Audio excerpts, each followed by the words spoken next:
If the sum of the circumferences of two circles with radii r1 and r2 is equal to the circumference of a circle of radius r, तो r1 और r2 और r में relation बताना है।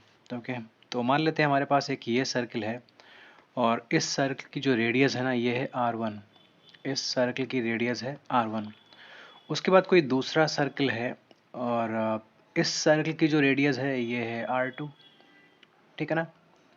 अब यहाँ लिखा हुआ है if the sum of the circumferences of two circles with radii r1 and r2, मतलब जिन दो सर्कल्स को मैंने ड्रॉ किया है जिनकी रेडियस r1 और r2 है, इन दोनों सर्कल्स की अगर हम सर्कमफ्रेंसेज को ऐड कर दें तो ये जो सर्कमफ्रेंस होगी ना ये एक ऐसे सर्कल के सर्कमफ्रेंस के इक्वल होगी जिसकी रेडियस r है। इसका मतलब कोई थर्ड सर्कल भी है वो इन दोनों से बड़ा होगा और उस थर्ड सर्कल की जो रेडियस है ना वो है r, वो है r।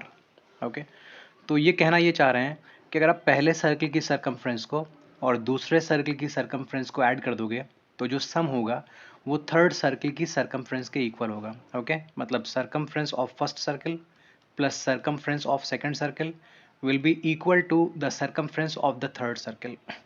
अब पहले सर्कल की सरकमफ्रेंस कैसे फाइंड करेंगे? किसी भी सर्कल की सरकमफ्रेंस फाइंड करने के लिए फॉर्मूला होता है 2 पाई r। तो अगर पहले सर्कल की आपको सरकमफ्रेंस फाइंड करनी है तो आप लिखिए 2, आप लिखिए पाई और आप लिखिए r। r का मतलब रेडियस है, तो पहले सर्कल की रेडियस क्या है? r1 है, तो आप r1 लिखोगे।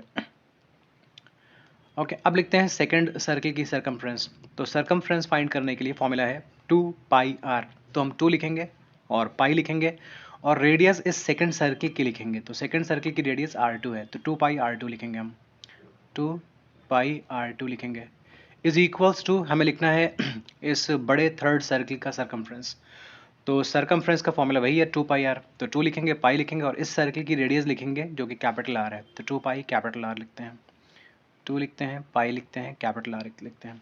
अब आप लेफ्ट साइड में देखो इन दोनों में 2 यहाँ भी है, 2 यहाँ भी है, मतलब 2 हो गया कॉमन। पाई यहाँ भी है, पाई यहाँ भी है, तो पाई हो गया कॉमन। r1 और r2 दो डिफरेंट रेडियस हैं, ये दोनों आपस में इक्वल नहीं है तो इनको हम कॉमन नहीं ले सकते हैं। तो आप 2 को कॉमन ले सकते हो, पाई को कॉमन ले सकते हो, तो ब्रैकेट में क्या बचेगा? r1 बचेगा और r2 बचेगा। क्योंकि जब आपने यहाँ से 2 पाई कॉमन ले लिया होगा तो 2 पाई इसको डिवाइड कर देगा, 2 पाई यहाँ से निकल जाएगा तो सिर्फ r1 बचेगा ब्रैकेट में। इसी तरह आपने 2 पाई यहाँ से भी निकाला था कॉमन, तो 2 निकल गया, पाई निकल गया, मतलब 2 पाई ने इसको पूरे को डिवाइड कर दिया तो r2 बचेगा।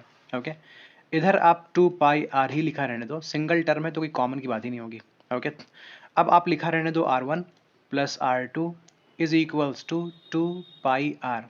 ये जो 2 पाई है ना ये इस पूरे ब्रैकेट को मल्टीप्लाई कर रहा है। अगर इस 2 पाई को आप भेज दोगे राइट साइड में तो ये क्या करेगा? डिवाइड करेगा। अब क्या होगा? 2 2 कैंसिल, पाई पाई कैंसिल, सिर्फ r बचेगा। तो आपने देख लिया r1 प्लस r2 r के इक्वल होगा, तो ये रिलेशन रहेगा। आई होप ये क्लियर है।